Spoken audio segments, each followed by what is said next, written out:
Right, I thought today was a good work day. Got pads back on for some of the older guys. Really got some speed of the game. You're still a little bit shorter practice. A little modified work, but I thought they came out with good spirit. I thought there were some good plays or some things we got to clean up from today. But I like the competitiveness that showed up. Had more group work. We got some individual. We've been really pushing that the last few days, and today we got more speed on speed work. We'll do the same thing tomorrow. Trying to get that competitiveness. Flying around. But I thought the guys really had a good day. I like the energy which I saw. And we got to come back and finish up this weekend before these guys get a little bit of time off. But all in all, good day. When you look at some of the guys who have been working scout team during the season, and now they come back and do kind of full, have you seen growth from some of them? Oh, absolutely. I mean, there's guys that, and we saw that through the year. We try to keep as many of the developmental practices Sunday night. This year was a little weird just with so many late games in prime time where we had to come back and, had to make some adjustments just to the calendar. But we've had a lot of good developmental work throughout the season. These guys, we've got a really talented group. And, I mean, you look at that young defensive line group, you look at guys like Omar Graham, I thought he's flashed to me the last couple of days. I really like what I'm seeing there. Some of the young offensive linemen that are pushing some of the young tight ends. I mean, those guys are getting more opportunities and more work. So it's good to be able to get that get these opportunities. Some guys that were on scout team, and then also some guys that were maybe just a little bit in the depth. You got like Rodney Hill, who had to be prepared all year, but you just continue to see him get better and what he brings to this team. Kazaya, who we talked about yesterday. I mean, it's good work for all those guys. Do you see like a little more? Is there kind of a loose kind of vibe around these kind of practices where you see guys taking more chances? The defense has been a little bit more energy. Is there a different kind of rhythm to the post? No, I mean, we're still trying to focus on fundamentals, trying to focus on details, calls. I want that competitive spirit. I want guys to be able to go and compete. And I mean, there's good teachable moments, and there were a couple that we had a couple poor decisions. Things just to be able to correct on a lot of different things, whether it's routes, whether it's coverages, communication, footwork, fundamentals. All those things are you've got to play with spirit to be able to put yourself within that mentality to go and get better. Ultimately what we want, and I thought that was good today. I mean, there was plays made on both sides of the ball, which you want to see. This is a talented football team, offensively and defensively, and so when you should see plays being made on both sides of the ball. So I thought that was good, but you definitely things we're going to have to clean up for tomorrow. Have any players shared plans to opt out of the bowl game? Not all things of what's happening with the bowl. We'll go through that process as we get a little closer. Everybody's here and working, so I've not had anybody say they're not playing yet. But we'll see how that goes. We've had guys that I didn't even ask what they were doing yet, and they've already declared that they're playing. So we're going to prepare these practices leading up. It's all focused on us, and that's what I like. That's what I'm saying. I've got a lot of guys. I would expect a high majority of our team to be ready and to participate in this game. We've got some guys that got banged up. They're late. That we'll see where they are. We have a couple guys that have hit their 4 games in their season, and so unless there's any last minute declaration from NCAA, they probably won't play, or they won't play. So we're going to be smart with some of that. How challenging is this time of year now? They went to the early signing period a few years ago, and now you have the portal open this week and bowl practice. I didn't notice. Yeah. There's a lot. That's what my message to the coaches this morning. I mean, you get off the road, and I mean, it's been a stretch, and I mean, we work. We don't. I mean, our coaches, we push just like we ask our players to push, and you get on the road, and you're tired. You got probably all your feelings that you're working through, and then we have a big recruiting weekend. Obviously we got practices. I mean, you got to be in the moment, and that's what I share with the coaches. You come out here today, and they better see your best. Because if we're going to ask them to be their best when they get here, get your butt up and let's go. And so when we get recruits here, it's an opportunity to showcase all the great things of this university, put on display who we are. It's not about it's not a presentation. It's an opportunity. And so these kids, these families that are here, I just want them to see genuinely who we are. And like I say it all the time, we're finding the best fit. and guys that see the culture, see the mentality of how we operate and what we do. That's got to show up.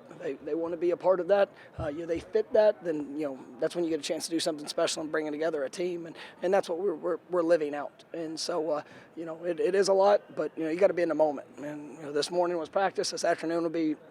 We'll be recruiting. Tomorrow morning, we'll finish that up and then get back out on the practice field, and then I'll be on a plane as fast as I can get off this practice field tomorrow, just to be able to get on the road and finish up this last week of contact period. On that note, do you ever have a second thought before you get on to somebody that recruits are watching? Absolutely not. I mean, if that's the case, then you're fake. And I will not be that. I'm gonna coach guys. I would be cheating our players if it was anything like that. You come out here. That's why I tell the families, the players, they have to see it. Right?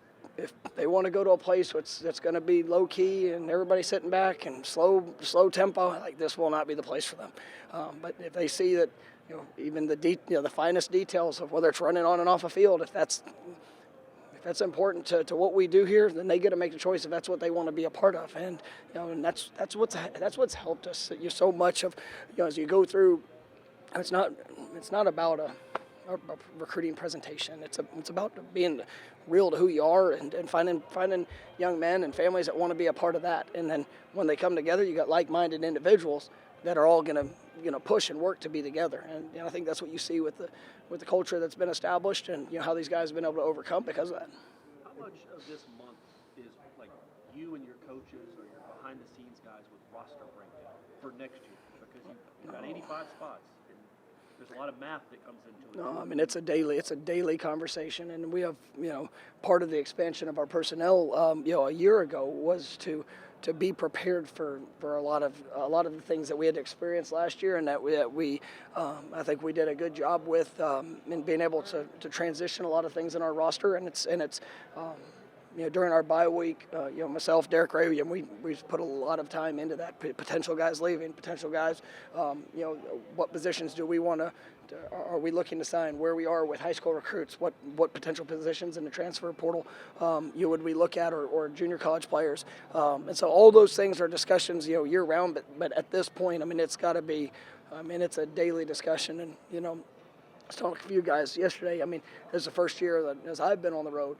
Derek actually, he is basically with me through all transportation. So, he can't go into a school, he can't go in and see any recruit or any of that. But I mean, he literally, when I'm in a place, he's talking to all the coaches everywhere they're at, and so I'm able to be more coordinated, and efficient during all of my. So he's with you on the road. He is. Not going He's just not going in, which I think it's been really good for us. I mean, this is probably one of the more efficient weeks that I've had, but it's also it's a legitimate grind. So just the communication, that's what I thought was really good.